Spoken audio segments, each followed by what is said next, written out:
Alright, continuing the normal approximation of the binomial, let's look at examples 6.16 and 6.4. A magazine reported that 6% of American drivers read the newspaper while driving. If 300 drivers are selected at random, find the probability that exactly 25 say they read the newspaper. Alright, so first off, this follows a binomial. It follows a binomial because we have a yes-no response, we have a fixed number of trials, n, and we have number of successes, x, that we're looking for. Alright, so let's identify all of these pieces. Alright, so n is 300. P is the probability of success, which in this case is does read the newspaper, so it's 0.06. Q is always going to be the complement, or 1 minus P, which is going to equal 0.06 minus 1, so it's 0.94. Now, X, the number of successes, was 25. Now, before we can continue and use the normal approximation of the binomial, we must check NP and NQ. So, what is 6% of 300? Well, it's 18. Is 18 bigger than 5? Yes. So we meet that criteria. Sorry, not on the screen. Similarly, we have to do Q, which is 94% times 300, which is clearly bigger than 5. 18 minus 300 is going to be 82, which is bigger than 5. Okay. Oh, 8, 298. Anyway, so, yay. We meet the criteria to do the normal approximation. Alright, so, go back and make sure we have an N, we have a P, we have a Q, and we have an X is 25. Alright, now, the setup. They said that they wanted exactly a value. So they're asking, what is the probability that X is exactly 25? When you have an exactly, do we include the bin? Yes.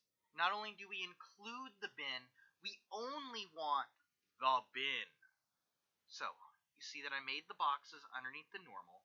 I made sure to box X, and I have X minus 0.5 and X plus 0.5. That's what I'm shading in between. This is the area underneath the curve. This is the probability. That's this guy. When it's an equals, you have a start that's minus a half and a finish that's plus a half. Alright, going through, we need to find NP and Q to plug in. So we already know that N times P is 18. That's the middle, that's the average. And for sigma, I'm going to use the calculator real quick. Alright, I have to figure out the square root of N, which was 300, times P, 0.06, times Q, 0.94, close the parentheses. Alright, so we have 13.01.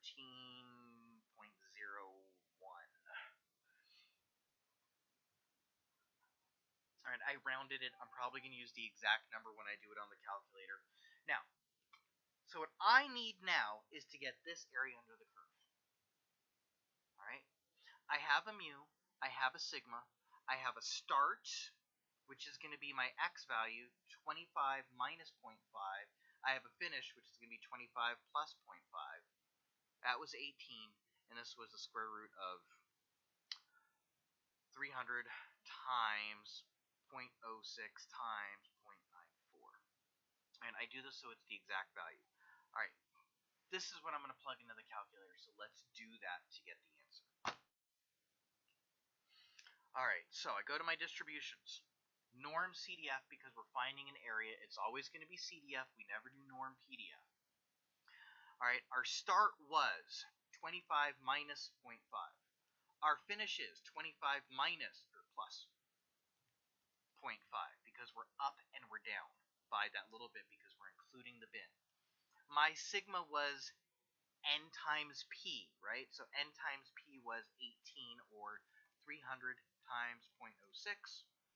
And my sigma is going to be the square root of 300 times 0.06 times 0.94, close parentheses, to end the square root, close parentheses, to end the norm CDF, hit enter, and that is the area. Now, you'll notice we had a different number than what was in the textbook, right? And there's a reason for that. We are being more accurate using the calculator than you would be using the charts. If I had used that rounded number for sigma, I would get a little bit of a different answer. So you'll notice that sometimes you're getting different numbers. If on the computer you're getting wrong numbers, round it to 3 or 4 decimal places like it would if you were doing it by hand. But here we go, first example.